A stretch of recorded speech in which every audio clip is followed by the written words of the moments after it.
Tahapan pemijahan, diawali dengan seleksi induk dengan benar.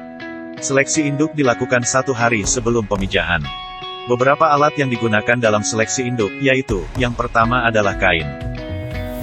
Kain berfungsi untuk menutup kepala atau mata, agar induk tenang. Yang kedua yaitu suction kateter atau selang kateter.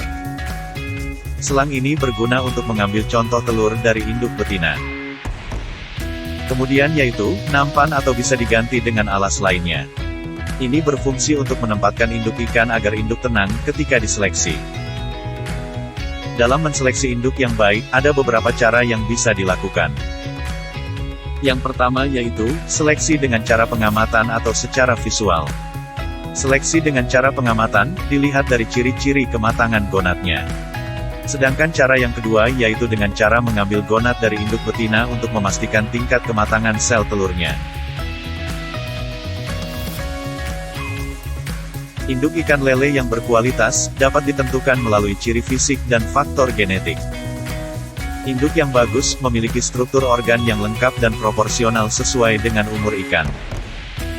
Sedangkan untuk ciri genetik, dapat ditunjukkan dengan adanya sertifikat induk unggul dari unit produksi induk yang sudah melalui tahap uji. Induk ikan lele yang unggul, akan memiliki keturunan dengan feed conversion ratio atau FCR rendah, sehingga akan meningkatkan penghasilan pendapatan bagi pembudidaya. Induk ikan lele yang baik, mempunyai ciri-ciri. Yang pertama, induk mempunyai organ tubuh lengkap dan normal. Kedua, umur induk betina mencapai 1,5 tahun. Ketiga, umur induk jantan sudah mencapai 1 tahun.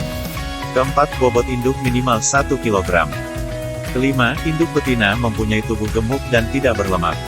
Sedangkan induk jantan, bertubuh langsing dan rongga perut tidak berlemak. Keenam, alat kelamin normal dan kemerah-merahan. Ketujuh, selama perawatan, feed conversion ratio rendah.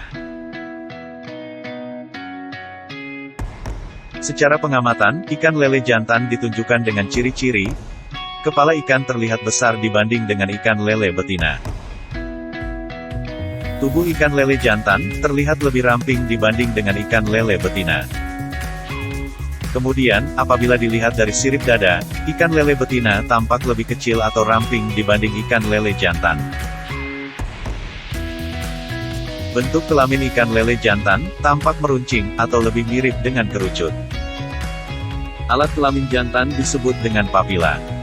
Sedangkan alat kelamin ikan lele betina, berbentuk bundar dengan warna kemerah-merahan. Alat kelamin ikan lele betina disebut dengan uregenital. Letak alat kelamin ikan lele betina terletak di belakang anus. Induk betina yang sudah matang gonat mempunyai ciri-ciri, dilihat dari gerakan. Gerak induk betina yang sudah matang gonat terlihat melambat dan cenderung jinak. Dilihat dari bentuk perut.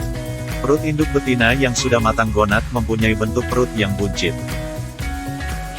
Kemudian, dilihat dari alat kelamin.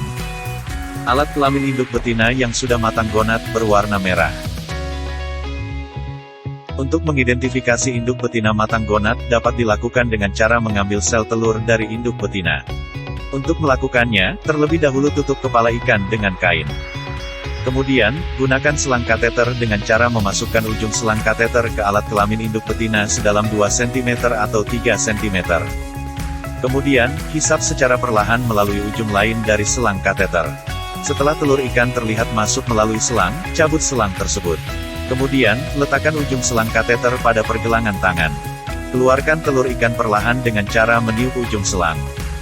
Ciri telur yang sudah matang yaitu, antara sel telur tidak mengumpul atau dapat dipisahkan. Warna dari telur-telur terlihat kekuningan. Ukuran telur-telur yang sama dan seragam. Jika telur diraba, akan terasa keras. Selanjutnya, apabila induk jantan diidentifikasi kematangan gonatnya, induk jantan terlihat ciri-ciri antara lain, gerakan induk jantan akan terlihat agresif. Kemudian, ciri yang lain yaitu dilihat dari alat kelaminnya. Kelamin induk jantan, berwarna kemerah-merahan dari pangkal hingga ujung. Kelamin induk jantan yang sudah matang gonat, akan terlihat besar.